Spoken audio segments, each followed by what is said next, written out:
नाज़रीन, खुदावंद यीशु मसीह नासरी के नाम में आप सबको सलाम। मैं आपका खादिम, आपका host reverend doctor Robinson Askar ईमान का सफ़र प्रोग्राम लेके आज फिर आपके सामने हाज़िर हूँ। और नाज़रीन, मैं खुदावंद अपने खुदा का शुक्रगुज़ार हूँ जो हमारी ज़िंदगी में हमें बार बार ये मौके अता कर देता है कि ज़िंदगी के सफ़र में और ईमान की उन राहों पर चलते हुए हम उस सारी कलाम की बात को और कलाम की सारी सच्चाई को और कलाम के मुताबिक अपनी ज़िंदगी को उस तौर पे हम ढाल सकें जैसे हमें कलाम मुक़द्दस सिखाता है। हम सब जानते हैं कि हमें ये तयन करना नहायत ही ज़रूरी है कि हम किस तरफ जा रहे हैं। यकीनन ज़िंदगी में किसी भी सफ़र के लिए एक मंजिल का होना लाजमी है। और आपकी क्या मंजिल है, आप कहाँ जाना चाहते हैं और क्या आपने अपनी मंजिल का तयन कर लिया है। इन सारी बातों को ज़रूर है कि हम इसी ज़िंदगी में जान लें और पहचान लें, और हम जान लें कि हमें अपनी मंजिल को का ना सिर्फ तयन करना है बल्कि हमें उस तौर पे कलाम के मुताबिक अपनी ज़िंदगी गुजारनी है ताकि हम उस जगह तक पहुँचें जहाँ खुदावंद हमारा खुदा हमें देखना चाहता है। और यकीनन खुदावंद हमारा खुदा उस जगह पे हमें देखना चाहता है जो उसने हमारे लिए यानी अपने ईमानदार लोगों की तैयार की है। और उस ईमानदार लोगों की जगह को लोग जन्नत भी कहते हैं, फिरदौस भी कहते हैं। हम उसे खुदा की हजूरी की जगह कहते हैं जहाँ पे हमारा खुदावंद हमारा खुदा मौजूद है, उसका बेटा यीशु मसीह नासरी मौजूद है और उसका पाक रूह हमारे लिए मौजूद है। हम आज ख़ास तौर पे जब इस प्रोग्राम में आए हैं तो हम आपको बताना चाहते हैं कि इन दिनों में जब हम इस ईमान के सफ़र के प्रोग्राम में अपनी सीरीज़ को जो बुक ऑफ जेनेसिस पे जो है पैदाइश की किताब पे शुरू किए हुए हैं, और आजकल हम बात कर रहे हैं यूसुफ की ज़िंदगी के ऊपर कि कैसे यूसुफ जो है वो मिस्र पहुंचा, कैसे वो बेचा गया, कैसे वो ग़ुलाम बना, कैसे वो अपने मालिक अपने आका पोतीफर के घर में उसने सरफराजी पाई और उस घर का वो मुख्तार बना, और फिर कैसे उस पर झूठा इल्ज़ाम जब लगा और उस इल्ज़ाम की वजह से वो जेल में डाला गया। और फिर उस जेल में उसने जब ख्वाबों की ताबीर की तो उन ख्वाबों की ताबीर के वसीला से फ़िरौन के वो महल तक पहुंचा, और फिर वहाँ भी उसने फ़िरौन के ख्वाबों की ताबीर जब की और फिर उसने उस बड़ी हिकमत के साथ उसको एक प्लान दिया कि इस ताबीर को कैसे अब हम जो सारा कहत आने वाला है, जो उस ख्वाब की ताबीर थी कि कहत 7 साल रहेगा और बादशाह को क्या करना चाहिए, उसने बड़ी उस हिकमत के साथ जो खुदा की तरफ से दी गई उसने बादशाह को एक प्लान पेश किया। और फिर वो कैसे हाकिम बन गया मिस्र का, और बादशाह ने से कहा कि तुझसा ज़्यादा बेहतर शख्स हमें कौन मिल सकता है जिसमें खुदा का रूह बसता है। और आज हम इस प्रोग्राम में देखने को हैं कि कैसे जब वो कहत पड़ा और कैसे उसके भाई, आपने पिछले प्रोग्राम में भी देखा था कि कैसे उसके भाई आए और वो गल्ला की तलाश में, जब पूरी दुनिया में कहत था और लोगों पता लगा उनके घराने को, उसके बाप को कि मिस्र में गल्ला मिल रहा है, तो वो अपने बेटों को भेजता है कि जाओ, और 10 बेटे उसके आते हैं और वो आकर सजदा करते हैं यूसुफ को। और यहाँ पे हमें एक पार्शल फुलफिलमेंट मिलती है, एक तकमील मिलती है उस ख्वाब की जो पहला ख्वाब खुदा ने यूसुफ को दिखाया था। और फिर उसके बाद हमने ये भी देखा था शो में कि फिर उसका जो एक भाई रह गया वो भी आता है बिन्यामीन, और फिर कैसे 11 के 11 उसको सजदा करते हैं। और वो ख्वाब जो उसे दिखाया गया था कि 11 पूलों ने उसे सजदा किया, उसके पूले को सजदा किया, वो पूरा होता नजर आता है। और आज हम बात करने को हैं कैसे यूसुफ का घराना जो है वो उससे उसका दोबारा मिलाप होता है। और आज का हमारा उन्वान यही है कि यूसुफ का घराने से मिलाप।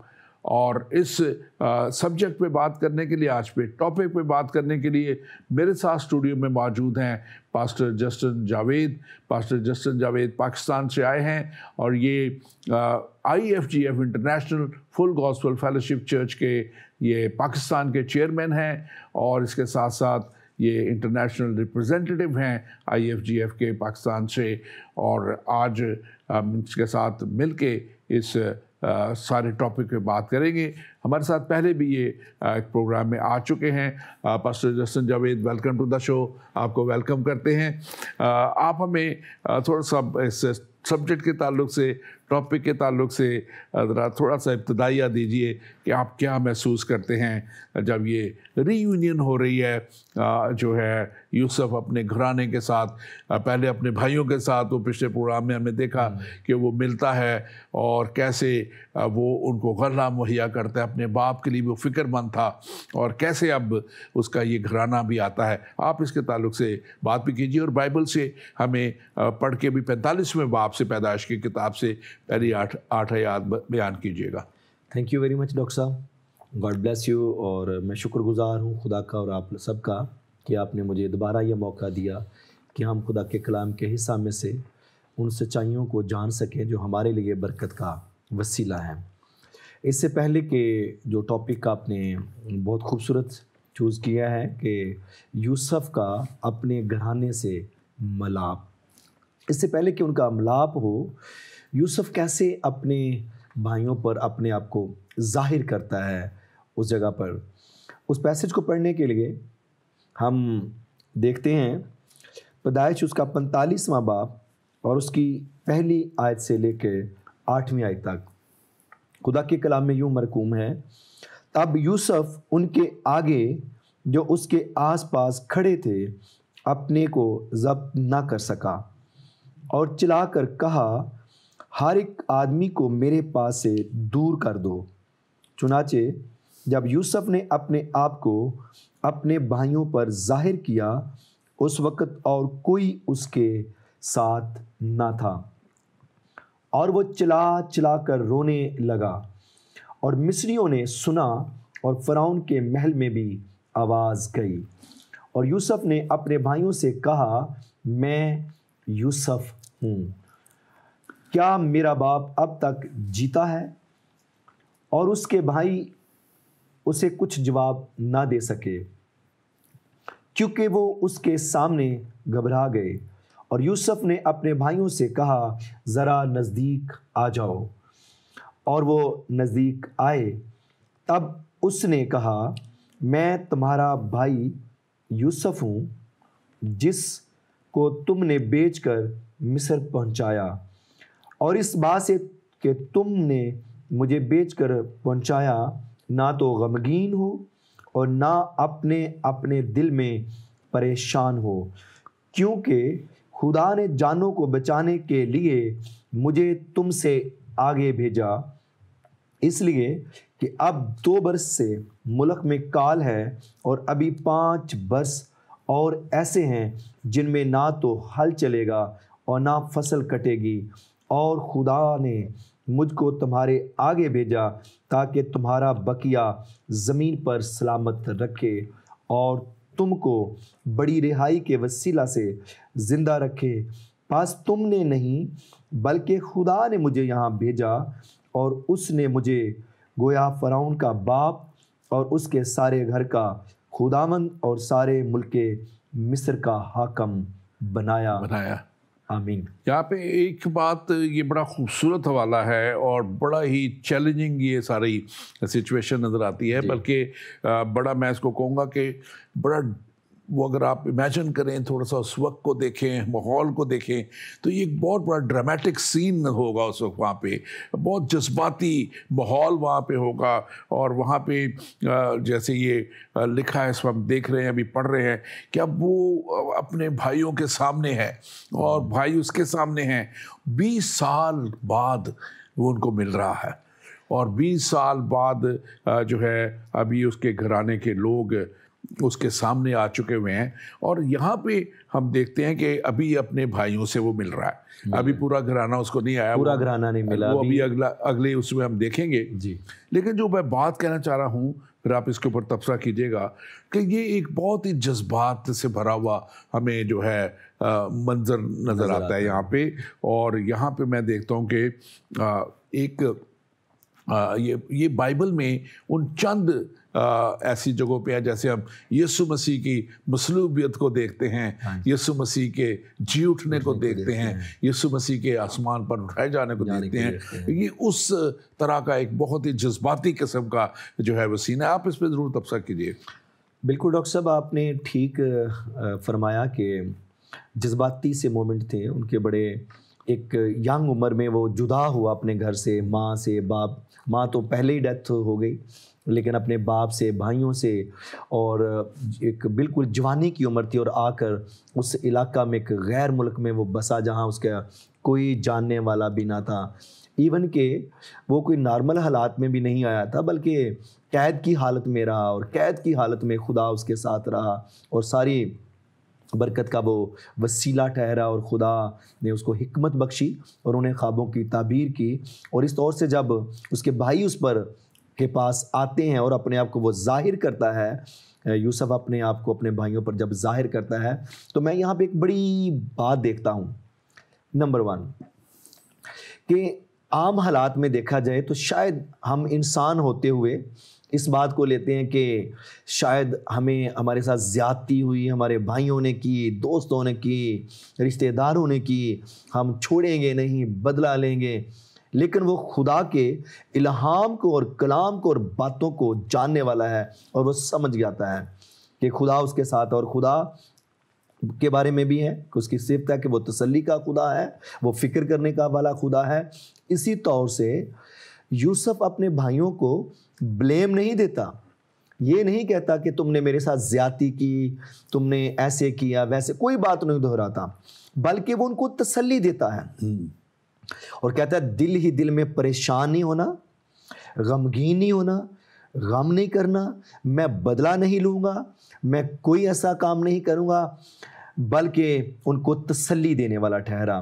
बल्कि खुदा की मर्जी थी, बल्कि वो कहता है कि ये खुदा की मर्जी थी कि मैं मिस्र में लाया जाता, खुदा मुझे आपसे पहले लाया ताकि खुदा आपकी फ़िक्र करता था, मैं आपके लिए बंदोबस्त करूं। गोया मैं मिस्र के लिए, मुल्क मिस्र के लिए, फ़राउन के लिए और उसके महल के लोगों के लिए गोया खुदा ठहरा हूँ, इसलिए मैं आपके पहले भेजा गया, इसलिए आपने इस बात से ये कैसी खूबसूरत बात है। बिल्कुल, क्या इसमें 2 चीज़ें मुझे ख़ास नज़र आती हैं जी। एक तो जो खुदा की खूबी है, जी बिल्कुल, ट्रेट इंग्लिश में भी कहा जाता है कि वो डर को दूर करता है। बिल्कुल। और यहाँ ये यूसुफ जो है वो अपने भाइयों के डर को दूर कर रहा है, उनके खौफ को दूर कर रहा है। हालांकि वो पहले बड़ा चला चला के रोया है, 20 साल की जुदाई है, वो उसमें रोया है, वो एक जज्बाती मंजर है। और फिर अब वो देख रहा है कि उसके भाई सहमे हुए हैं, जैसे आपने इसको बड़ा अच्छा एक्सप्लेन किया है। बल्कि बिल्कुल ये अगर देखा जाए तो जैसे वो कह रहा है, जाहिर करता है कि मैं तुम्हारा भाई यूसुफ हूँ, तो उसके भाई गमगीन हो गए हैं, परेशान, खामोश हो गए हैं। उनकी खामोशी से मुराद थी कि उन्होंने ज़रूर उस स्केच को लिया होगा, उस मंजर को लिया होगा कि जैसे हमने यूसुफ को कुएं में फेंका, बेचा था, जो कुछ इसके साथ किया, आज हम शर्मिंदा हैं। यकीनन दिल ही दिल में वो पशेमान भी होते होंगे, शर्मिंदा भी होते होंगे। और यहाँ पे जो मैं वही पॉइंट करता कि अब वो उनके समझ गया कि ये डर में है, खौफ में आ गए हैं, अभी हमारे साथ हाकिम है मिस्र का, क्या करेगा ये, लेकिन वो उनके डर को दूर करता है। और मैं यहाँ भी बात ख़ास तौर पे कह सकता हूँ कि खुदा हमारे डर को दूर करता है। जहाँ भी जो है आए हैं खुदा के फरिश्ते, जब यीशु मसीह की पैदाइश में भी आप देखते हैं वो डर को दूर करते हैं। वो मरियम को कहते हैं खौफ ना कर, इसी तरह यूसुफ को कहते हैं खौफ ना कर। तो ये खुदा की एक नेचर उसमें हमें नजर आती है और वो उसके डर को दूर कर। दूसरी बात कि वो खुदा के मकसद को जो है वो बताता है उनको कि वो जो खुदा का मकसद या खुदा की एक और खूबी कि वो मुआफ़ करने वाला खुदा है। तो ये उसके खुदा की उस खूबी को फिर से जाहिर कर रहा है कि वो उनको माफ़ कर रहा है, उनको इनकरेज कर रहा है कि भाई मत डरो, तो मत खौफ करो। आप कुछ कहना चाह रहे हैं जरूर। इसमें एक चीज़ बड़ी ख़ास जो हमें नज़र आती है कि दरअसल ये सारा काम उसने किया क्यों है, ये बातें उसने तसल्ली की उनको दी क्यों है, उसने उनको ये कहा क्यों है कि गमगीन ना हो, गम ना करो। इसलिए क्योंकि उसके अंदर खुदा खौफी है और जिस ज़िंदगी के अंदर खुदा खौफी है, यकीनन वो खुदा के खौफ को लेकर खुदा जैसे ही काम करने वाला होगा। ये खुदा खौफी की वजह से खुदा उसके साथ है, खुदा खौफी उसके अंदर है, इसीलिए तो वो उनके खौफ को दूर कर रहा है। और जब खुदा का खौफ आपके अंदर होता है तो यकीनन दुनिया का खौफ जाता रहता है। बिल्कुल बिल्कुल। और ये जो खुदा की खूबी है, खुदा की एक फितरत है, फितर, और उसको खुदा ने कहा था कि खुदा का रूह अब उसके साथ था। अब इसी तरह तो कहता है ना कि वो फराउन कहता है कि तुझसे बेहतर शख्स कौन होगा जिसमें खुदा का रूह है। तो वो भी एक गैर कौम का शख्स उसको जान गया, पहचान गया कि इसके अंदर खुदा की रूह काम करती है। और अब ये वो खुदा की रूह है। मैं समझता हूँ हमारे नाजरीन के लिए भी मैं कहना चाहूँगा कि हमारी जिंदगी में भी ज़रूर है कि हम खुदा के खौफ को अपने अंदर रखें और खुदा की खूबियों को अपने अंदर रखें। और ये जो मुआफ़ी की रूह है और खौफ को दूर करने की रूह है, इसको ज़रूर हम अपने अंदर काम करने दें ताकि हमारे इर्द गिर्द का माहौल जो है और हमारे घरानों का माहौल जो है वो खुदा की कुदरत में छुपा हुआ नज़र आए और हम आगे बढ़ सकें। और आगे बढ़ते हुए प्रोग्राम में हम देखते हैं कि अब वो जब ये इस बात को कह रहा है जिसको आपने एक्सप्लेन किया कि और वो उनको पर्पस बता रहा है, खुदा का मकसद बता रहा है कि खुदा ने भेजा है, तुमने तो ये किया लेकिन ये खुदा का मकसद था और ये खुदा ने भेजा ताकि ये हमारा बकिया, हमारा घराना, दुनिया सलामत रहे। और उसने खुदा के इस प्लान को पूरा करने के लिए मुझे मिस्र का हाकम बना दिया है ताकि मेरे वसीला से ये प्रोग्राम हो। आप इसके ताल्लुक से ज़रूर कहें कुछ बात। अगर देखें तो यूसुफ मुश्किल वक़्त में अपने ख़ानदान का वसीला बनता है, अपने ख़ानदान के लिए बाइस बरकत बना है। उसने अपने ख़ानदान को बुलाया, पूरे ख़ानदान को बुलाया और उनके लिए बरकत का वसीला ठहरा। बल्कि दोबारा अपने ख़ानदान को उसने इकट्ठा किया है, अपने ख़ानदान की फ़िक्र की है। बल्कि वो पूछता है अपने भाइयों से कि मेरा बाप सलामत है। हालांकि पहले भी वो जान गया था कि उन्होंने जब आके कहा था कि तेरा हमारा बाप है और वो जीता है, तो वो फिर भी पूछता, फ़िक्र करता है कि क्या मेरा बाप जीता है, सलामत है। और फिर वो उन्हें लाने के लिए कहता है। अगर 19 से इसी चैप्टर की 19वीं आयत को पढ़े तो देखें फ़िरौन की तरफ से भी उसे एक हुक्म मिल जाता है कि वो अपने ख़ानदान को अपने पास बुला ले। 19 आयत में लिखे हैं, तुझे हुक्म मिल गया है कि उनसे कहे तुम ये करो कि अपने बाल बच्चों और अपनी बीवियों के लिए मुल्क मिस्र से अपने साथ गाड़ियाँ ले जाओ और अपने बाप को भी साथ लेकर चले आओ। यानी कि कितनी ज़बरदस्त उनके लिए ये गवाही का सबब बनती है कि उस मुल्क का हाकम बादशाह भी उनके लिए अपने दिल को नरमाता है ताकि उनके ख़ानदान को उस काल के मुश्किल वक्त से, मुश्किल दौर से निकाल कर अपने पास लाए और उनके लिए अच्छी चीज़ों के लिए मुहैया करने का वसीला ठहरे और वो ख़ानदान को इकट्ठा करने का और उनके लिए बरकत का और उनकी ज़िंदगी बेहतर गुजारने का सबब। इसमें एक और बड़ी खूबसूरत बात मैं देखता हूँ। अब आप 19वीं आयत पढ़ी, लेकिन मैं थोड़ा सा पीछे एक लम्हे के लिए जाऊँगा। 14वीं आयत में लिखा है कि वो अपने भाई बिन्यामीन के गले लग कर रोया और बिन्यामीन भी उसके गले लग कर रोया। और यहाँ पे हम देखते हैं कि वो ये भी कहता है अपने भाइयों को कि आज जाके अपने बाप को, मेरे बाप को बताओ कि मुझे कैसे मिस्र का हाकम हूँ, मेरी क्या यहाँ शान और शौकत है।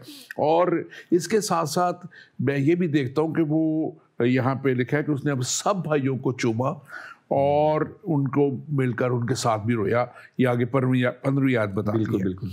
और ये बात ख़ास तौर पे मैं देखता हूँ कि यीशु मसीह भी जो है, कलाम मुक़द्दस कहता है कि वो जो भी उसके पास आ जाता है, यीशु मसीह ने क्या कहा था, यूहन्ना की इंजील गालिबन 17 बाब में लिखा हुआ है कि जो भी मेरे पास आएगा मैं उसे हरगिज़ निकाल दूंगा। और वो भी चाहे कोई कितनी भी गुनाह में हो, कितनी भी दूरी में हो खुदा से, जब वो उसके पास आ जाता है तो वो उसको गले लगाता है, उसको चूमता है। तो हमें एक ये वो रिफ्लेक्शन सा भी नज़र आता है, एक वो नज़र आती है चीज़ के कैसे खुदा इंसान को अपने गले से लगाता है, जो गुनाहों में हो, गलतियों में हो, खताओं में हो। और आगे जाके हम देखते हैं कि फ़िरौन के जो उसके नौकर चाकर हैं और सारे कुछ है वो तो था, उनको एक बात जो है एक और नज़र आती है 22वीं आयत में, और वो है कि उसने सबको एक एक जोड़ा दिया है। जी जी। लेकिन बिन्यामीन को उसने क्या किया है, चांदी के 300 सिक्के और 5 जोड़े दिए, उनसे एक्स्ट्रा दिया। अब इसको मैं जब देख रहा था कि मेरा अपना जाती एक ख्याल है कि जो खून का रिश्ता है, क्योंकि वो उसके हाफ ब्रदर थे, उनको भी मिला, दुनिया के लोग हैं, दुनिया की कौमें हैं जिनको खुदा ने पैदा किया है, खुदा उनको भी हर तरह से मुहैया कर रहा है, उनकी भी ज़रूरतें पूरी करता है। लेकिन जो यीशु के खून के रिश्ते में है, जो मिरास, वो उनको मिरास का हकदार ठहरा दिया गया है। और यहाँ उसकी तस्वीर भी हमें नजर आती है कि बिन्यामीन को वो चांदी के सिक्के 300 और 5 जोड़े दे रहा है, क्योंकि ये खून का रिश्ता है। तो खून का रिश्ते की जब मैं बात करता हूँ तो यीशु मसीह का खून जो मेरे आपके लिए, तमाम दुनिया के लिए, हमारे गुनाहों की माफ़ी के लिए बहा दिया गया, जब हम उस रिश्ते में आ जाते हैं तो हम एक बड़ी बरकत में और ज़्यादा दुनिया से बढ़ के बरकतों में आगे चले जाते हैं। मैं इसको ऐसे देखता हूँ, आप इस पे जरूर बात करें। एग्जैक्टली, बिल्कुल ये ऐसे ही है कि खुदा ने दुनिया से ऐसी मोहब्बत रखी कि उसने अपना इकलौता बेटा बख्श दिया, ताकि जो कोई उस पर ईमान लाए हलाक ना हो बल्कि हमेशा की ज़िंदगी रहे। और कलाम में बल्कि लिखा है, जैसे आपने बड़ा खूबसूरत पैसेज बयान किया, इससे रेलेवेंट है कि उसने दुनिया के, कौमों के, कबीलों के गुनाहों को उठा लिए जाता है। जिस तौर से शागिर्द उसका कहता है कि वो खुदा का बर्रा जो जहाँ के कौमों के गुनाहों को उठा लिया जाता है। तो गुनाह जैसे भी हों, उनके गुनाह भाइयों के जैसे भी थी, उनकी परेशानी जैसे भी थी, मगर उन्होंने उसको किसी भी तौर से रिकग्नाइज नहीं किया, याद नहीं किया, और उन्होंने उसको सब कुछ मुआफ़ किया। और बल्कि यहाँ पे उसने जैसे खून के रिश्ते के ताल्लुक से आप बात कर रहे थे, तो उसको मल्टीप्लाई दिया, दूसरों से बढ़कर दिया है, दूसरों से ज़्यादा दिया है। और ये वो मिरास है जो खुदा अपने चाहने वालों के लिए रखा हुआ है, देता है। बिल्कुल।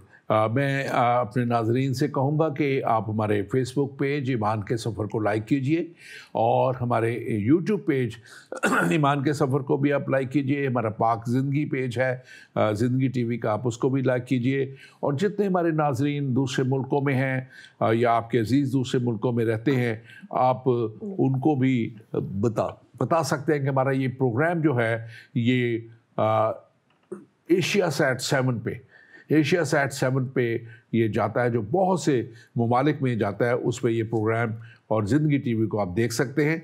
और हमारे जो है होशाना.com पे भी है, और ज़िंदगी टीवी पे भी ये प्रोग्राम, और सोशल मीडिया पे, और ईमान का सफ़र पेज ख़ास तौर पे जो हमारा है, आप उसको लाइक करके उस पर देख सकते हैं। और जब आप इन पेजेस को लाइक करेंगे, ख़ास तौर पे ईमान का सफ़र जो हमारा फेसबुक पेज है और यूट्यूब पेज है, तो आप देखेंगे कि वीडियो का एक बटन है, उसको आप जब क्लिक करेंगे तो आपको बहुत से हमारे प्रोग्राम, बल्कि सारे प्रोग्राम हमारे जितने हमने 300 के करीब या ज़्यादा प्रोग्राम किए हैं, वो सारे प्रोग्राम आपको यहाँ पे मिलेंगे। और आप मुख्तलिफ़ सब्जेक्ट्स पे हमारे जो ये प्रोग्राम है आप उनको देख सकते हैं।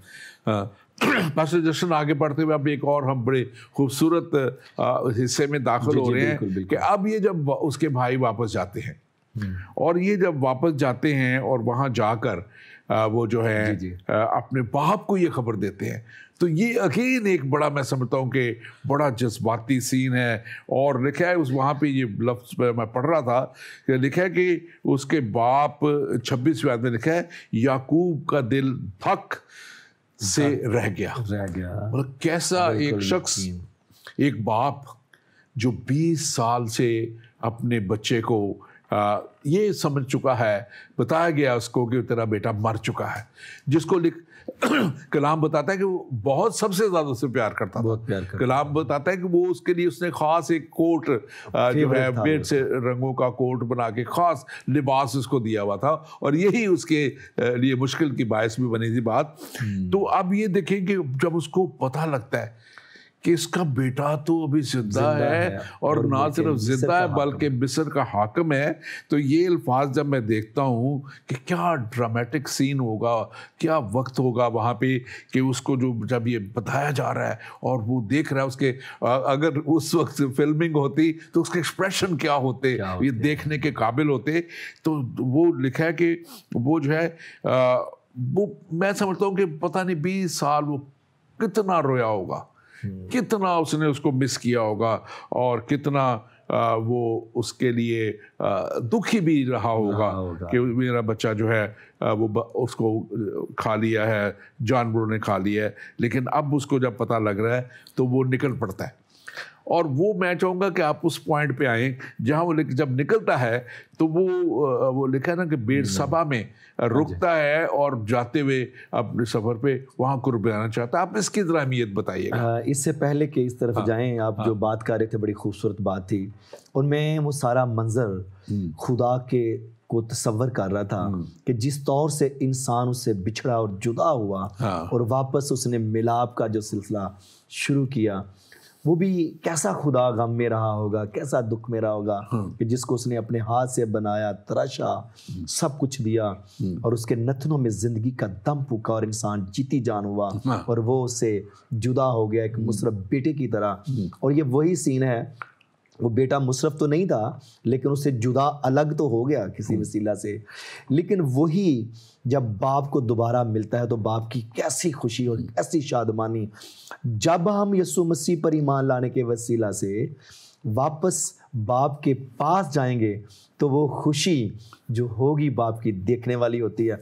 और जब ज़मीन पर कोई इंसान तौबा करता है और खुदा के पास आता है तो लेकिन आसमान पर लाखों फरिश्ते सेलिब्रेशन करते हैं, उस वक़्त भी कैसी शादमानी होती है बाप के पास कि मेरा खोया हुआ मेरे पास वापस आया। और देखते हैं आप बल्कि पढ़ दीजिए 46वें बाब की पहली से चौथी आयत तक। जी मैं उसी तरफ जाने लगा था और मैं देख रहा हूँ कि जब वो वापस गए हैं तो फ़िरौन ने कितना इंतज़ाम किया उनके लिए ज़ादे राह का इंतज़ाम किया, उनके लिए गाड़ियों का इंतज़ाम किया, फिर उनके लिए ठहराया।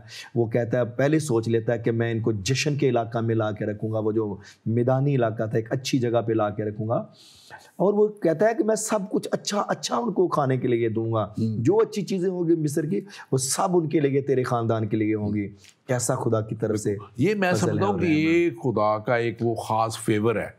ये खुदा का जिसको मैं इंग्लिश में वर्ड यूज़ करता था एक्स्ट्राऑर्डिनरी फेवर। जैसे यूसुफ के साथ खुदा का एक एक्स्ट्राऑर्डिनरी फेवर था, एक ख़ास उसके लिए खुदा की जो थी मेहरबानी थी, ख़ास मेहरबानी थी कि खुदा उसको जो है मुश्किलों में से भी गुजारते गुजारते वहाँ तक ले गया था।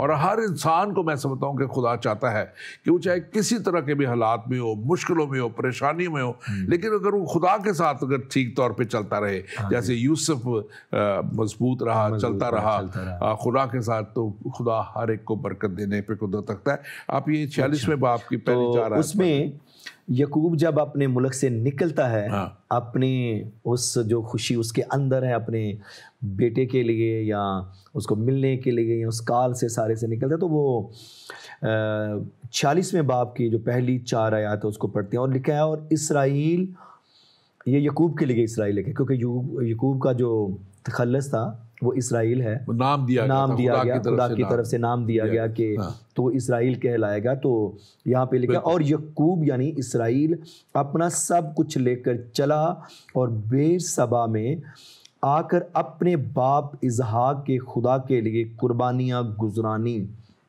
ये शुक्रगुजारी है उसकी ज़िंदगी के अंदर कि कलाम में लिखा ना, काम हो या कलाम, जो कुछ भी करते हो वो सब मसीह यीशु के नाम से करो। इसको आगे बढ़ने से पहले मैं ये बताना चाहता हूँ इस जगह का कि ये वो जगह है जहाँ इब्राहिम जो है ना खुदा उस पर ज़ाहिर हुआ था और इब्राहिम को मिला था, और फिर उसने जो है जब इसहाक को वो लेके जा रहा, जब उसको हुक्म दिया था कि तो अपने बेटे इसहाक की कुर्बानी कर, इसको 21वें बाब और 22वें बाब पैदाइश की किताब में आप देख सकते हैं। और यही वो जगह है जहाँ वो इसहाक के ऊपर भी खुदा 26वें बाब में पैदाइश की किताब में लिखा है, उसके ऊपर भी खुदा उससे भी कलाम किया था और यहाँ वो मिला था उसे। और फिर अब यही वो जगह है जहाँ वो याकूब को भी आप पढ़ेंगे, इसको पढ़ेगा मिलता बिल्कुल। वो सिमेट्री है। उस वक्त भी काल था जब इसहाक पर खुदा जाहिर हुआ और उसने कहा कि तू अबीमेलेक बादशाह के शहर में चला जा। तो उस वक्त उस शहर में काल था और याकूब इसहाक उस शहर में पहुंचा और उसके वसीला से खुदा ने उस मुल्क के काल को ख़त्म किया है।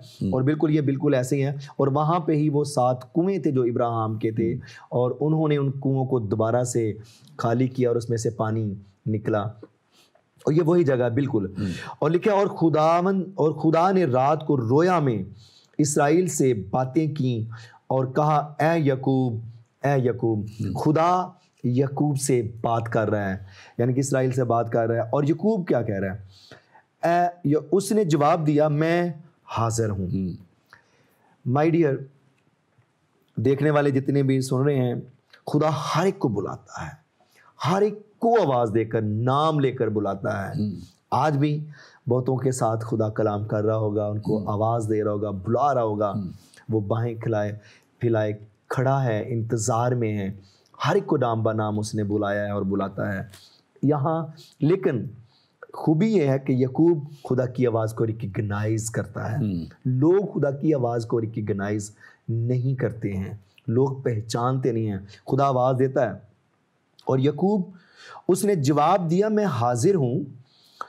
खुदा ने कहा मैं खुदा तेरे बाप का खुदा हूँ, मिस्र में जाने से ना डर। पहली बात खुदा जो कहते हैं, कलाम के अंदर 365 बार ये लफ्ज़ मिलता है, खौफ ना कर, ना घबरा, मत डर। और साल के 365 दिन है। मैं कहता हूँ हर दिन के लिए, हर रोज़ के लिए खुदा का कलाम मेरे और आपके लिए, सुनने वालों के लिए, देखने वालों के लिए भी है। आपके साथ खुदा का ये कलाम है। खुदा हर रोज़ आपसे कहता है खौफ ना कर, ना डर, ना घबरा, मैं तेरे साथ हूँ। इसी तौर से खुदा याकूब से कह रहे हैं कि मिस्र में जाने से ना डर, क्योंकि मैं वहाँ तुझे एक बड़ी कौम पैदा करूँगा। बड़ी कौम। और ये बात देखें, थोड़ा सा आप इसको जारी रखिएगा इसके बाद में, कि जब ये खुदा उसको कह रहा है बड़ी कौम पैदा करूँगा, तो ये आगे जाके हम देखेंगे इस बात को कि ये अब 70 जाने टोटल 66 जो थे वो याकूब और उसके बेटे और बहुएं और उसके बच्चे और सारे वो आए थे। और 4 थे जो यूसुफ और उसकी वाइफ और उसके 2 बेटे, ये मिला के 70 कहा जाता है। 74। और फिर 74 कहा जाता है, कुछ और भी इसमें जो उनके घुसाते, लेकिन 70 की फिगर नॉर्मल ली जाती है। जो यहाँ पे लिखी हुई है, यहाँ भी आगे जाके लिखा हुआ है। लेकिन मैं बात ये करना चाह रहा था कि ये 70 लोग, हम 70 की बात कर लेते हैं, 70 लोग, 70 से लेकिन जब निकलते हैं तो 6,30,000 लोग जो हैं वो एक बड़ी कौम बन के निकलते हैं। जो खुदा कह रहा है खुदा करता है।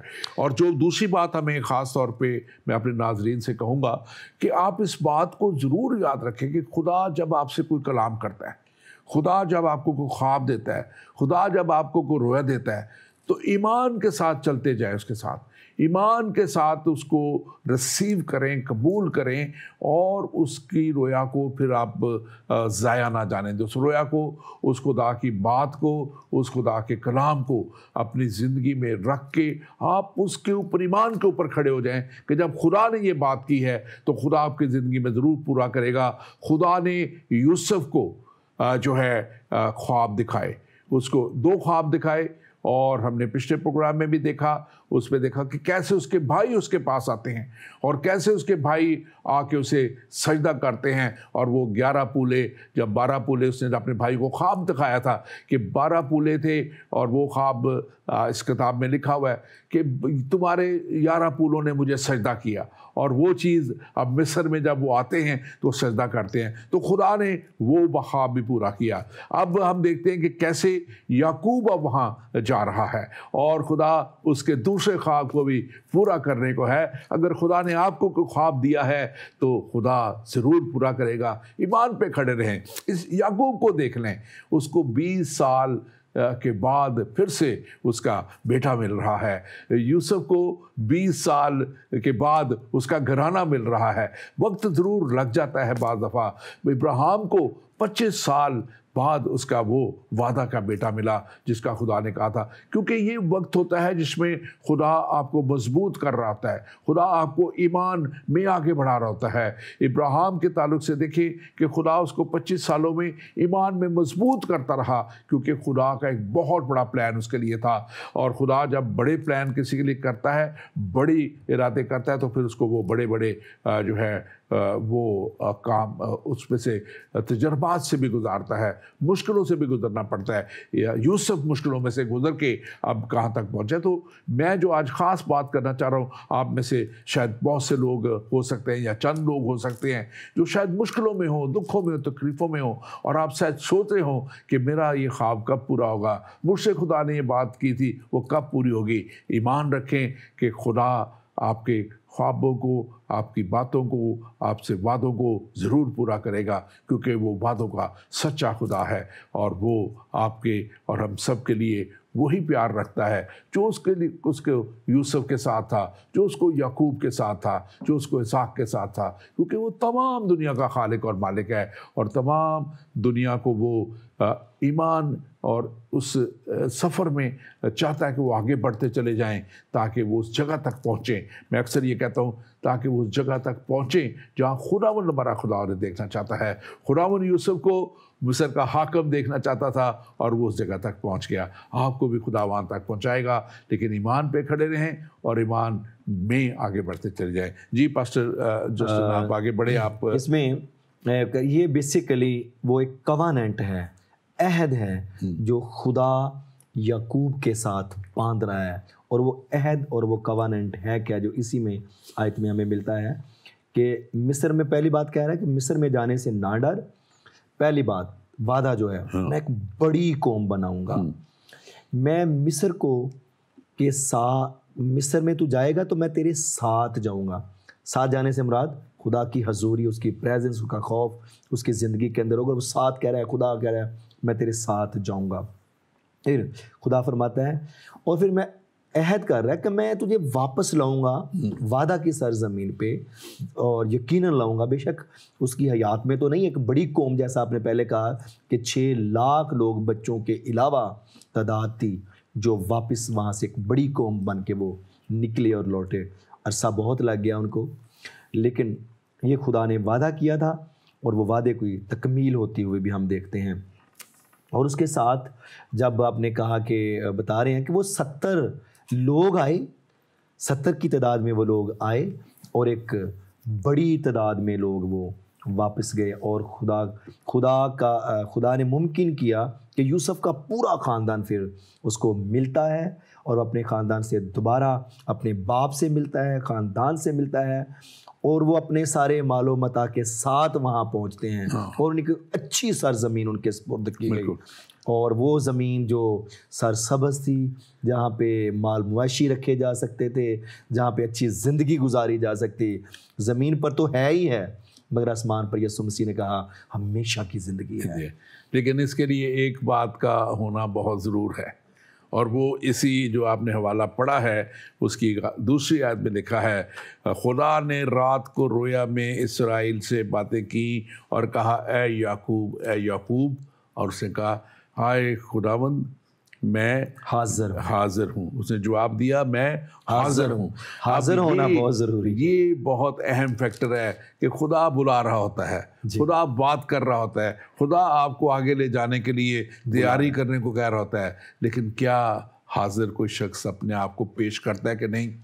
आप अगर सैमुअल को देखें तो सैमुअल को आवाज़ जब आती थी, जब सैमुअल को आवाज़ आती थी तो वो अपने ना तजुर्बाकार होने की वजह से, बच्चा होने की वजह से ना पहचान सका खुदा की आवाज़ है। लेकिन उसको एक तजुर्बाकार शख्स ने, जो एली काहिन था, उसने गाइड किया कि अब अगर तुझे ये आवाज़ आए तो कहना है खुदा फरमा कि तेरा बंदा सुनता है, हाजिर है, तेरा बंदा सुनता है। तो ये मैं समझता हूँ कि माहिर हाथों में रहना भी बड़ा ज़रूरी है। एक हम जिसको कहते हैं ना कि हम एक ऐसे कलाम की सच्चाइयों को जानना भी ज़रूरी है, कलाम की सच्चाइयों को जानने वालों को जानना भी बड़ी ज़रूरी है, जो आपको बता सके, गाइड कर सके। और मैं फिर से अपने नाजरीन से कहना चाहूँगा कि आप अगर मुतलाशी हैं, अगर आप कोई चाहते हैं कि आप कुछ चीज़ को, सच्चाई को, जो कलाम की सच्चाई है जानें। आप किसी भी अगर कौम से हैं, मज़हब से हैं, और आप अगर उस सच्चाई तक कभी नहीं पहुंच सके,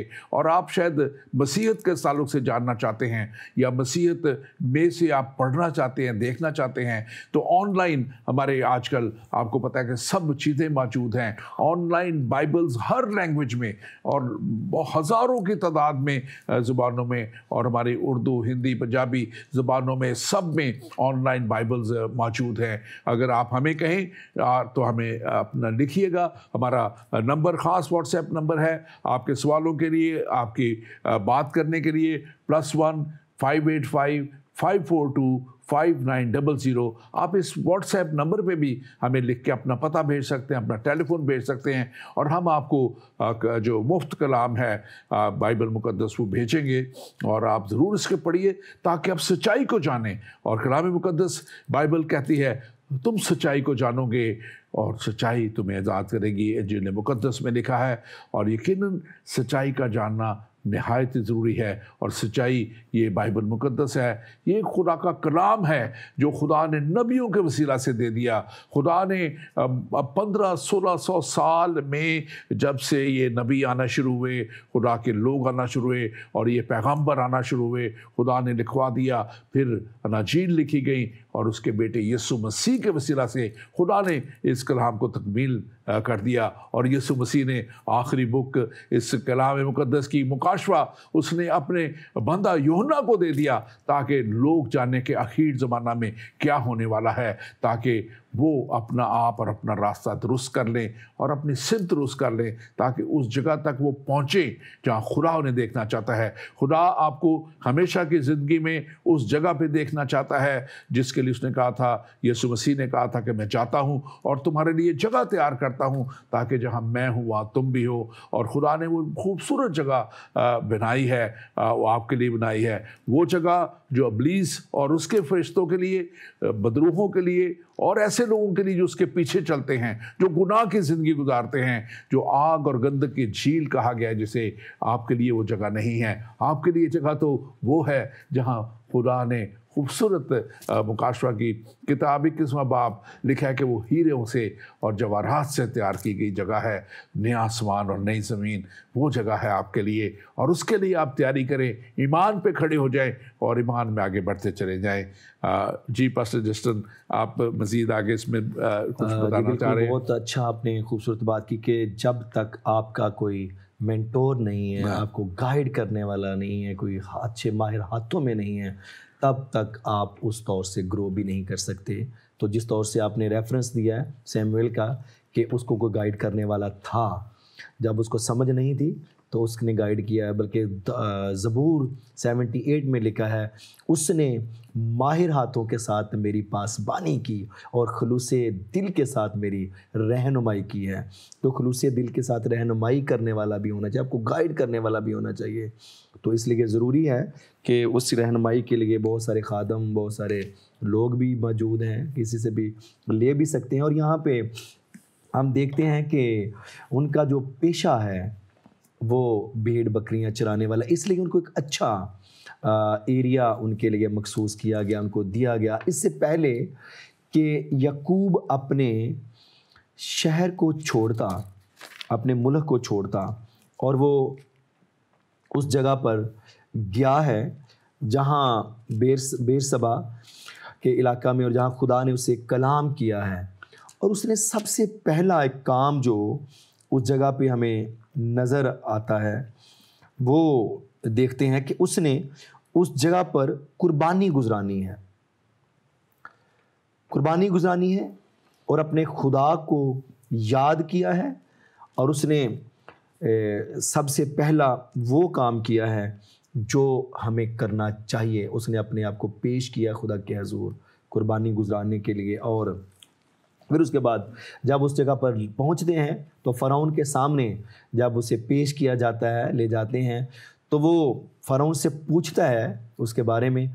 तो मुझे ये बहुत अच्छी बात लगी, सबसे पहले वो फ़िरौन के लिए दुआ करता है। हमें दुआ करने वाला होना चाहिए। हम जहाँ भी हों हमें सलामती का वसीला होना चाहिए। हमें उसके लिए दूसरों के लिए सलामती चाहनी चाहिए जिस तौर से याकूब ने फ़िरौन के लिए सलामती चाहिए है, दुआ की है और दुआ करके वो आगे चला गया। और ये बल्कि अगर पढ़ने लेकिन उससे थोड़ा सा उस तक जाते से पहले ना मैं ये वाला बहुत ही खूबसूरत है, इसको पढ़ना चाहता हूँ। और वो है इसी 46वां बाब और उसकी 29 और 30 आयत। और लिखा है कि और यूसुफ अपने रथ तैयार करवा के अपने बाप इसराइल के इस्तकबाल को जश्न को गया। ये बड़ा ज़रूरी था कि हम इसको पढ़ें। और गया और उसके पास जाकर उसके गले से लिपट गया और वहाँ लिपटा हुआ देर तक रोता रहा। और तब इसराइल ने यूसुफ से कहा, अब मैं चाहे मैं मर जाऊं, क्योंकि तेरा मुंह देख चुका तो तू अभी भी जीता है। अब यहाँ पे फिर वही बात नजर आ रही है कि लिखा है याकूब का एक प्यार, जो यूसुफ का प्यार और याकूब का प्यार आपस में कैसे ये मिले हैं। और यहाँ पे लिखा है कि यूसुफ अपने रात रेवा, उसने इंतजार नहीं किया कि वो उसके महल में आए, उसके घर में आए, बल्कि वो आगे चला गया, आगे इस्तकबाल के लिए निकल गया है। और इसी तरह वो मुस्लिम बेटे की कहानी हम बात कर रहे थे कि कैसे वो अपने बेटे को देखता है आते हुए, तो लिखा है कि वो दौड़ कर उसने उसको बगल के कर लिया। और आज मैं समझता हूँ कि फिर से बात मैं नहीं समझ रहा कि बार बार ये आ रही है कि तौबा और निजात और खुदा की तरफ आना, और खुदा के साथ जब हम उसके पास आते हैं तो खुदा इस्तकबाल करता है। बहुत से लोग समझते हैं कि शायद मैं गुनाह में हूँ, मैं बहुत बुरी उसमें हूँ, रविशों में हूँ, मैं बहुत शायद बुरा मेरा करैक्टर है, मैं शायद कातिल हूँ, मैं शायद मैंने ये किया हुआ है। लेकिन खुदा का कलाम ये कहता है कि अगर कोई तौबा करता है, अगर कोई तौबा दिल से तौबा करके माफ़ी मांग के आता है, तो बाप जैसे हम यहाँ पे मिलाप देख रहे हैं, यूसुफ रथ तैयार करके जा रहा है और वो बगल की, इसी तरह बाप भी जो है आप लोगों को जो इस्तकबाल करता है। और यहाँ पे और वो लिखा है कि जश्न के इलाके को वो गया और जहाँ उसने उसको सेटल किया था। ये जश्न का इलाका जो था ये एक मैदानी इलाका और सरसब्ज़ इलाका और ख़ास तौर पे मवेशियों के लिए और जानवरों के लिए भी अच्छा था और बूदोबाश के लिए भी अच्छा था। गो के ज़्यादातर मिस्री पहाड़ों में और दूसरे इलाकों के रहने के आती थे, लेकिन ये जो थे लोग वहाँ रहते थे। इनके इस इलाके में जब रहे हैं तो उनका गला बड़ा है, उनके चरवाहे बड़े, उनके माल मवाशी बड़े हैं, उन्होंने ग्रो किया है। जैसे बढ़ते गए तो इस इलाके पे वो काबिज हो गए हैं और ये एक अच्छी उनके लिए थी। अच्छा, आप जो बात करने लगे थे आप ज़रूर कीजिए वो वाली। जी उसके बाद हम देखते हैं कि याकूब जो है वो फ़िरौन के लिए दुआ करता है। और उसके बाद इस इलाका के अंदर जितने भी यूसुफ ने आइन मुकर किए हैं, कानून बनाए हैं, वो वैसे के वैसे ठहरे। कहते अब तक भी बाइबल तो कहती है कि अब तक मौजूद हैं वही कवानीन जो उसने लागू किए थे, जो बनाए थे। और याकूब का ख़ानदान बढ़ता गया, इवन कि उन्होंने जायदादें बना ली वहाँ पे, उन्होंने बाबरकत हो गए, उनके माल मुआशी बढ़ गए। और एक बड़ी खूबसूरत बात जो मुझे यहाँ पे नज़र आती है, लिखा है 47वें चैप्टर में ये आयत हमें मिलती है। इससे पहले कि मैं इस आयत को पढ़ूँ, याकूब ने 17 साल वो मिस्र में रहा और वहाँ पे वफ़ात पाई। टोटल उसकी उम्र 147 बरस हुई। और उसको जैसा उसने कहा था कि मुझे अपने आबाई जगह पर ही दफन किया जाए, उसको वहाँ पे लाया गया और दफन किया गया। और यहाँ पे जब यूसुफ अपने बच्चों को लेकर अपने बाप के पास आता है और उनको कहता है कि इनको बरकत दें, तो बाप याकूब उन्हें बरकत देता है। और वो बरकत का सीन बड़ा मज़े का है, वो बड़ा अच्छा लगता है। और उसने यूसुफ को बरकत दी और कहा कि खुदा जिसके सामने मेरे बाप इब्राहिम और इसहाक ने अपना दौर पूरा किया, वो खुदा जिसने सारी उम्र आज के दिन तक मेरी पासबानी की है। मुझे यहाँ पे एक बड़ी खूबसूरत बात नज़र आती है पासबानी के ताल्लुक से। दाऊद कहता है खुदावंद मेरा चुपान है। चुपान का मतलब पास्टर चरवाहा, पासबान। मैं कहता हूँ दाऊद ने ऐसे नहीं बात कह दी, ये पहले से याकूब उसको कर रहा है कि खुदा मेरा पासबान है, वो मेरा चरवाहा है, मुझे कमी ना होगी। और उसने कमी होने नहीं दी किसी भी तौर से। उसका खानदान उसका कभी अब एक बड़ा बहुत खूबसूरत जो आगे और मंजर एक नजर आता है मुझे यहाँ पे, और लिखा है, अब ये देखें, लिखा है ना कलाम मुकद्दस में कि वो बादशाहों के खुदा जो है बादशाहों के जो है ना दिल को मोड़ देता है, उनके रुख को मोड़ देता है। जब रविशें खुदा को पसंद आती हैं तो वो दिलों को, तो ये मैं यहाँ से पढ़ने लगा हूँ जरा यहाँ से, और लिखा है कि और तब फराउन ने यूसुफ से कहा, तेरा बाप और तेरे भाई तेरे पास आ गए हैं, मुल्क मिस्र का मुल्क तेरे आगे पड़ा है, यहाँ के अच्छे अच्छे इलाके में से अपने बाप और अपने भाइयों को बसा दे, यानी जशन यही इलाके में उनको रहने दे, और अगर तेरे दानिश में उनमें से होशियार आदमी भी हों तो उनको मेरे चौपाहों पर मुकर्रर कर दे। अब ये एक आगे खुदा कितना उनके लिए रास्ता खोल रहा है कि वो फराउन के उस अपने गले भी उनको देने के लिए तैयार है, अपने भी उसके तैयार है। और उसके बाद हम देखते हैं एक बात जो आपने की थी उसको देखना बड़ा ज़रूरी है, और लिखा है कि और यूसुफ अपने बाप याकूब को अंदर लाया। अब ये उसको, ये पहले तो उनके भाई बहनों को, सारे खानदानों को मिला है, अब यूसुफ अपने बाप को उसके पास लेके जा रहा है और लेके जा रहा है और फराउन के सामने हाजिर किया, और देखा है कि याकूब ने फराउन को दुआ दी। और ये देख लें कि खुदा कैसे अपने लोगों को ले जाता है और ऐसी जगह तक ले जाता है जहाँ पे खुदा अपना जलाल फिर जाहिर करता है वहाँ पे। और यहाँ पे मैं देखता हूँ कि वहाँ पे लिखा है आगे, बड़ी खूबसूरत बात कहते हैं कि फराउन ने याकूब से पूछा कि तेरी उम्र के कितने साल हैं, और उसने कहा कि याकूब ने फराउन से कहा कि मेरी मुसाफरत के बरस 130 हैं। अब ये बात आप इस पे थोड़ा सा तबसरा कीजिए, ये ज़िंदगी मुसाफरत के बरस जो उसने कहा है, इंसान को आप क्या आज के इंसान को मैसेज देते हैं जो वो समझते हैं कि शायद अब इस दुनिया में ही हमें सब कुछ कर लेना है, सब कुछ कर लो, गुनाह कर लो, लज़्ज़तें हासिल कर लो, सब कुछ दुनिया की ख्वाहिशें हासिल कर लो, और वो ये नहीं समझ पाते कि ये मुसाफरत के हमारे साल है। आप इस पर थोड़ी सी बात कीजिए। बिल्कुल ऐसे ही है, बड़ी खूबसूरत आपने ये पैसे छोड़ा, एक बहुत बड़ा लेसन है दुनियावी लिहाज से भी, इल्हामी लिहाज से भी और कलाम के लिहाज से भी, कि ज़िंदगी जो है, दुनिया एक दरख्त की मानंद है कि जिसके साए में थोड़ी देर के लिए इंसान आराम करता है और फिर वो सफ़र पर रवाना हो जाता है। ये दुनिया बिल्कुल ऐसी है। हमारी ज़िंदगी की जो कहानी है, वैसे कलाम में जो ज़बूर में हमें मिलता है 60-70 बरस या 80 वरे होंगे, तो लेकिन कलाम पैदाइश में शुरू में खुदा कहता है मैंने खुदा के इंसान की उम्र की हद मुकर्रर की है 120 बरस, 120 बरस तक इंसान जीतेगा। गो कि पहले उम्रें ज़्यादा थी। अगर जितनी भी लिमिट है हमारी उम्र की, लेकिन ये है एक पानी के बुलबुले की मानद है, एक साए में बैठे हुए थोड़े वक्त के आराम के लिए है जिसे हमने फ़ौरन छोड़ देना है। ये सब कुछ मुसाफरत हमारी ख़त्म हो जानी है, हमने इसी जगह पर यहाँ पर ही रह जाना, सब कुछ छोड़ देना है।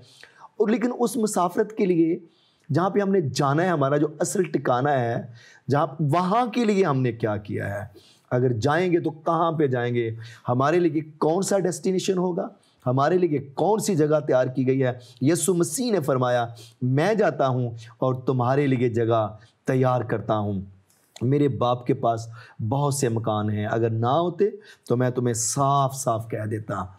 और वो हमारे लिए पेशतर से, हमारी मुसाफरत ख़त्म होने के साथ साथ पेशतर से वहाँ से उसने हमारे लिए वो सब कुछ तैयार किया हुआ है, अपने ईमानदारों के लिए, ईमान लाने वालों के लिए, जिसको उसने बेटे और बेटियां बनाया है, उनके लिए उसने पहले से पेशतर से बेहतरीन जगह तैयार की हुई है। हमारी मुसाफरत थोड़े वक्त की है। इंसान दुख से, जो औरत से पैदा हुआ दुख से भरा है और थोड़े दिनों का है। मगर हमेशा की ज़िंदगी उसी के पास है। हमें आर्जी ज़िंदगी के लिए नहीं बल्कि हमेशा की ज़िंदगी के लिए काम करना है, हमेशा की ज़िंदगी के लिए अपने फ़िक्र करनी है। बाकी सब कुछ हमारी मुसाफरत का हिस्सा है। Thank you very much pastor Justin, God bless you. आपने बड़े अच्छे तरीके से बहुत सी बातों को एक्सप्लेन किया और खुदावंद आपको बरकत दे और खुदावंद आपके साथ हो। और नाज़रीन, आपके लिए ख़ास तौर पे मैं जैसे खुदा के खादम ने बताया, पास्टर जस्टिन ने बताया, और हमने कलाम में से भी आज ये सीखा कि कैसे खुदा जो है वो ख्वाब और वो रोया जो इंसान को देता है उसको पूरा करता है, और कैसे खुदा ने वो ख्वाब जो यूसुफ को दिए खुदा ने कैसे उसको पूरा किया, और हमने उनकी तकमील यहाँ पे देखी, उन ख्वाबों की तकमील देखी आज कि कैसे पहले पिछले प्रोग्राम में हमने देखा कि उसके भाई और वो आते हैं और वो उसके आगे झुकते हैं, जैसे मैंने पहले भी बयान किया, और वहाँ उस ख्वाब की तकमील हुई। फिर अब हम देखते हैं उसके पूरा घराना और बाप, जैसे उसको दूसरा ख्वाब मिला था, सूरज चांद और सितारे वो सब आए, और हम देखते हैं कि उस ख्वाब की तकमील हुई। और उसके साथ साथ हमें एक बहुत खूबसूरत जो सबक हमने सीखा और देखा कि यूसुफ ने किसी भी तौर पे जो उसके साथ बुरा उसके भाइयों ने किया था, उसने उनको उस इंतकाम नहीं लिया, बल्कि उसने उनके डर को भी दूर किया। जैसे मैंने बताया था कि खुदा की खूबी को उसने जाहिर किया जब उसने उनको कहा कि करीब आओ, डरो मत, और खुदा की खूबी को जाहिर किया। और आज हमें भी खुदा की उन खूबियों को जाहिर करना है जो खुदा हमसे चाहता है कि हम जिस तौर पे चलें। और फिर हम ये भी देखते हैं कि कैसे वो उनकी पूरी परवरिश करता है। और यहाँ किताब मुकद्दस में लिखा है, हमने इसको पढ़ा है अभी, सारा देखा है, लेकिन आखिरी आयत में पढ़ता हूँ, और यहाँ पे 47वें बाब की आखिरी आयत में लिखा है, और यूसुफ अपने बाप और अपने भाइयों और अपने बाप के घर के सब आदमियों की परवरिश एक एक के ख़ानदान की ज़रूरत के मुताबिक अनाज से करने लगा।